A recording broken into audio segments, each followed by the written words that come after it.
Bonjour. Cet outil que constitue la génétique nous permet d'affiner les connaissances sur la place de l'homme dans l'évolution.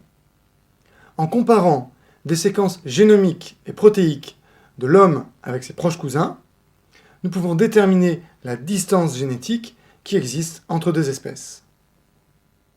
Une première analyse consiste à observer la forme et la quantité du matériel génétique.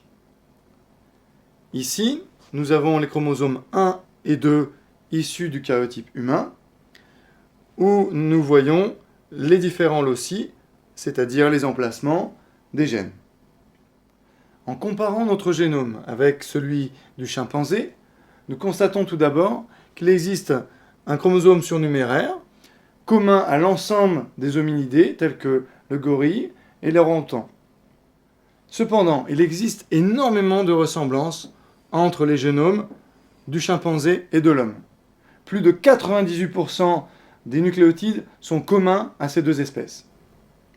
Nous pouvons donc émettre l'hypothèse qu'il existe un ancêtre commun à l'homme et au chimpanzé, à partir duquel il y aurait eu des fusions, des ajouts ou des délétions, ou bien encore des inversions. Ces mutations peuvent porter essentiellement sur des gènes homéotiques, c'est-à-dire des gènes architectes, notion que l'on a découvert lors d'une précédente vidéo. Voilà pourquoi il existe des différences phénotypiques remarquables entre l'homme et le chimpanzé. En comparant les séquences génotypiques de différents primates, nous pouvons nous faire une idée de la distance qui les sépare les uns des autres. La même démarche peut être appliquée à certaines séquences protéiques, par exemple la cytochromoxydase impliquée dans la respiration cellulaire. En comparant cette protéine de l'homme avec celle du chimpanzé, nous voyons qu'il existe de nombreuses différences, mais que celles-ci reposent sur un très petit nombre d'acides aminés. L'analyse de ces séquences nous permet de calculer le pourcentage de similitude entre ces espèces. La même démarche peut être faite pour d'autres espèces. Le chimpanzé est-il plus proche de l'orang-outan ou de l'homme?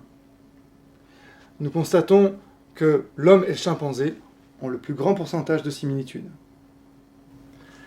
Ces résultats nous permettent de construire un arbre phylogénétique dont la longueur des branches verticales et horizontales correspondent à la distance génétique qui existe entre ces différentes espèces, d'une part, et d'autre part, à la distance de ces espèces avec leur ancêtre commun.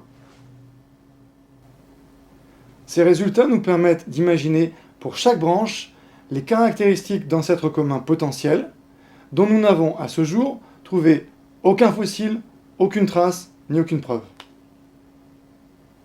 Nous pouvons donc dire que l'ancêtre commun aux primates possédait déjà un pouce opposable et un cortex relativement développé. Celui des cathariniens possédait déjà des narines dirigées vers le bas. L'ancêtre commun aux hominoïdes possédait un sacrum au lieu d'une queue. L'ancêtre commun aux hominidés était sans doute déjà bipède.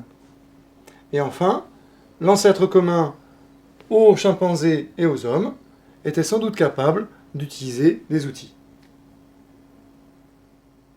Ainsi, la place de l'homme dans ce processus d'évolution a été construite grâce à la compilation des données génétiques, mais aussi anatomiques et environnementales.